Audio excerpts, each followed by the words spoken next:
ଆପଣ କ'ଣ ଅଛନ୍ତି? ଈଶ୍ୱରଙ୍କ ମନ୍ଦିର ଆଉ ଈଶ୍ୱରଙ୍କ ଆତ୍ମା ତୁମମାନଙ୍କ ଅନ୍ତରରେ ବାସ କରେ। କାହାର ଆତ୍ମା? ଈଶ୍ୱରଙ୍କ ଆତ୍ମା। ଈଶ୍ୱରଙ୍କ ଆତ୍ମା ତୁମମାନଙ୍କର ଅନ୍ତରରେ ବାସ କରେ।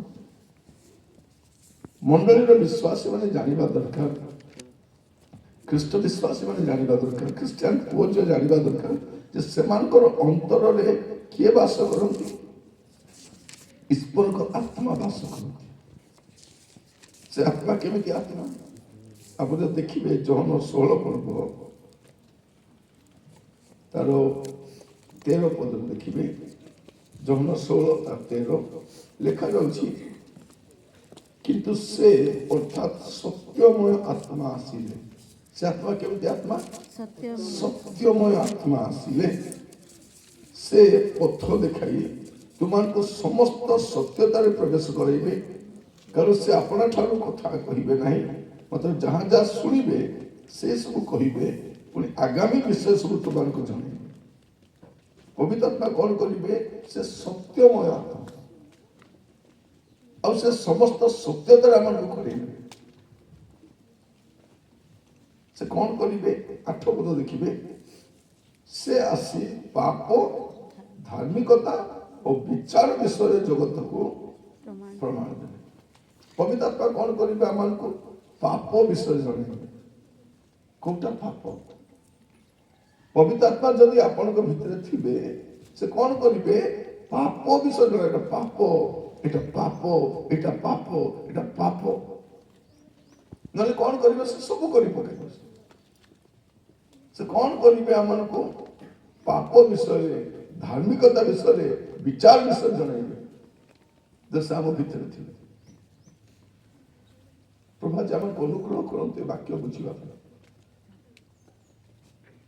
ତୁମେମାନେ କି ଜାଣ ନାହିଁ, ତୁମେମାନେ ଈଶ୍ୱରଙ୍କ ମନ୍ଦିର, ଆଉ ଈଶ୍ୱରଙ୍କ ଆତ୍ମା ତୁମମାନଙ୍କ ଅନ୍ତରରେ ବାସ କରନ୍ତି। ଆମ ଭିତରେ ଗୋଟେ ଆତ୍ମା ବାସ କରନ୍ତି, ସେ ହେଉଛନ୍ତି ପବିତ୍ର ଆତ୍ମା। ସେ ପବିତ୍ର ଆତ୍ମାଙ୍କର କାମ କ'ଣ? ଯେତେବେଳେ ସେ ଆମ ଭିତରେ ଆସିବେ, ସେ ଆମକୁ ପବିତ୍ର କରିବେ। ସେଥିପାଇଁ ତାକୁ ପବିତ୍ର ଆତ୍ମା ବୋଲି କୁହାଯାଏ। ମନ୍ଦ ଆତ୍ମା ମାନେ କ'ଣ? ସେ ସବୁ ମନ୍ଦ କାମ ଏକା କରେଇବ। ସେ ଯାହା କରିବ ମନ୍ଦ ଏକା କରିବ। ସେ ଆତ୍ମା ତ ମନ୍ଦ ଆତ୍ମା।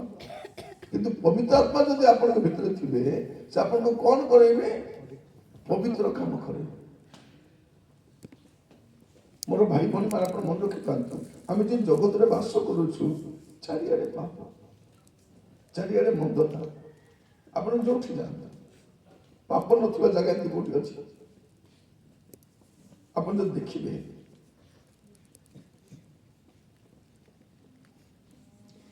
ପ୍ରଥମ ଜହନ 5 ପର୍ବ 19 ପଦ, ପ୍ରଥମ ଜହନ 5 ପର୍ବ 19 ପଦ ଲେଖାଯାଉଛି, ଆମ୍ଭେମାନେ ଯେ ଈଶ୍ୱର ଠାରୁ ଜାତ ଓ ସମସ୍ତ ଜଗତ ଯେ ପାପାତ୍ମାର ଅଧୀନ। କ'ଣ ଲେଖାଯାଉଛି? ସମସ୍ତ ଜଗତ କାହାର ଅଧୀନ? ପାପାତ୍ମାର ଅଧୀନ। ଆମେ ଯେଉଁ ଜଗତରେ ବାସ କରୁଛୁ, ଏ ଜଗତରେ ଆପଣ ଯୋଉଠି ବି ଯାଆନ୍ତୁ, এটা କାହାର ଅଧୀନରେ ଅଛି? ପାପାତ୍ମାର ଅଧୀନରେ ଅଛି। ତେଣୁ ଚାରିଆଡେ ପାପ ଆପଣ ଦେଖିବେ। ଆପଣ ଆମେରିକା ଯାଆନ୍ତୁ, ଇଂଲଣ୍ଡ ଯାଆନ୍ତୁ, ପାର୍ଲାମେଣ୍ଟ ଭିତରେ ଯାଆନ୍ତୁ, ସ୍କୁଲରେ ଯାଆନ୍ତୁ, କଲେଜରେ ଯାଆନ୍ତୁ, ଅଫିସରେ ଯାଆନ୍ତୁ, ପାର୍କରେ ଯାଆନ୍ତୁ, ବୁଲିବା ପାଇଁ ଯାଆନ୍ତୁ, ବସରେ ଯାଆନ୍ତୁ, ଟ୍ରେନରେ ଯାଆନ୍ତୁ, ସବୁ ଜାଗାରେ ପାପ ପାପ ପାପ। କାହିଁକି? ଏ ପୁରା ଜଗତ, ଏ ସମୁଦାୟ ଜଗତ ପାପାତ୍ମାର ଅଧୀନରେ ଅଛି। କିନ୍ତୁ ଆମ ଭିତରେ କିଏ ଅଛନ୍ତି? ପବିତ୍ର ଆତ୍ମା ଅଛନ୍ତି। ପୁରା ଜଗତରେ ପାପ ଆତ୍ମା ଅଛି, କିନ୍ତୁ ଆମ ଭିତରେ